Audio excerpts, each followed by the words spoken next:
Hey everybody!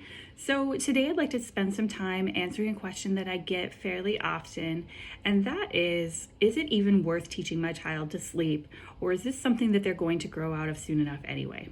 Which is a really reasonable question, because as we know, teaching our kids to sleep, other than for the few of us whose children just learn to sleep naturally on their own, which wasn't me.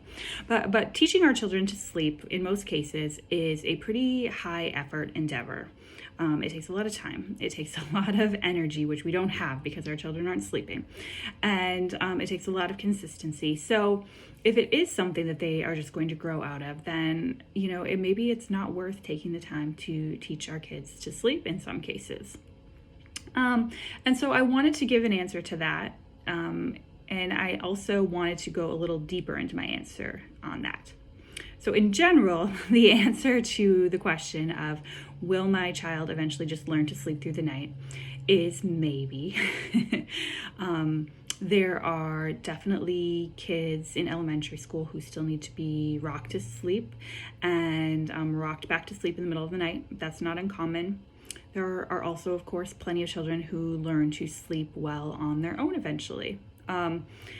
So because that is an inadequate answer, I'm going to go into some detail on prevalence of sleep issues in kids of different ages and the types of sleep issues that exist, and hopefully give you a little more clarity on the answer to that question. So I do apologize because I am, like I said, diving into the research in this a little bit.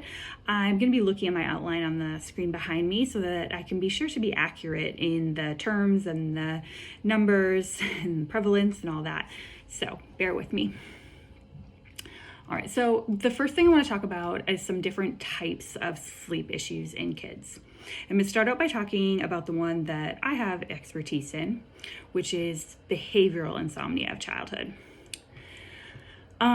Two types really of behavioral insomnia. There is a type related to sleep onset associations, which you have heard me talk about.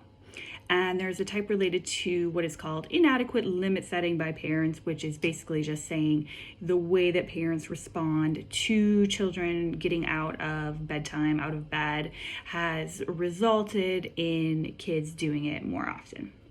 So the first one, the sleep onset associations. You've heard me talk a lot about sleep associations, maybe not quite that technical of wording, but those sleep associations are those things that kids go to sleep with and then expect to have when they wake up in the night.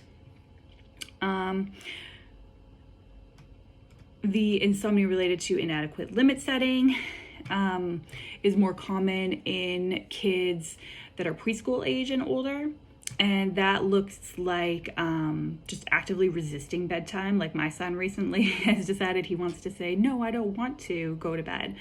So that repeated curtain calls / demands at bedtime. Can I have a glass of water? I need another hug. I'm not ready to go in my crib or my bed.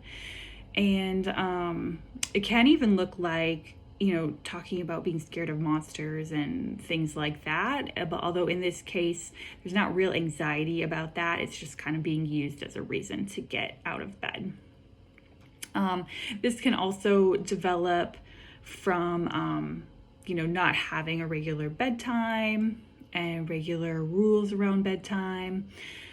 And can definitely result in, kids not getting enough sleep, being overtired, etc. Now, of course, some amount of resistance to bedtime or waking in the night is, in fact, perfectly normal in kids, right? So how do we know if we fit the category for this? Well, the criterion to be considered a sleep disorder, the symptoms of it, as we talked about, must be occurring at least 3 times a week, have been going on for at least 3 months, and have resulted in significant impairment of functioning in the child, parents, or family, which if you listen to my videos the last couple of weeks, you know that it doesn't really take that much sleep deprivation to cause some significant impairment. Let's see. So then there are some types that are a little different. There's insomnia related to excessive time in bed, which is just, parents are expecting that their kids are in bed longer than they need to be. There is a type called psychophysiologic insomnia, which is typically characterized by anxiety about falling or staying asleep. I'm not going to go into that too much because that's not really my area of expertise. And then there are some transient sleep disturbances as well, which result from occurrences that, might be stressful, like a move or, a traumatic event like a car accident. Could even happen just from travel. But the thing with these is that they typically resolve themselves unless parents react to the wakings or resistance to sleep in such a way that causes them to become a more behavioral type of insomnia. All right, so now the prevalence.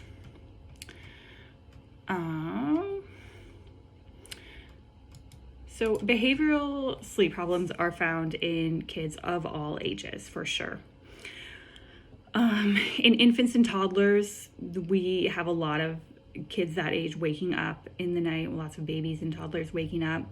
About 25 to 50% of kids over the age of 6 months continue to wake up during the night. Bedtime resistance, 10 to 15% of toddlers. I find that surprisingly low.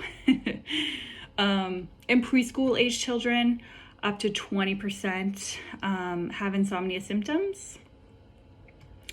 Middle school, previously it was thought that most middle schoolers didn't suffer from sleep disorders. However, more recent research has found that around 20 to 40% of school age children suffer from them, which is quite high actually, and it's actually more common in girls than boys. And even in adolescents, 11% of adolescents aged 13 to 16 have a history of significant insomnia. And then, of course, kids with neurodevelopmental or psychiatric disorders, so autism, ADHD, things like that, are at a particularly high risk for sleep disorders. All right.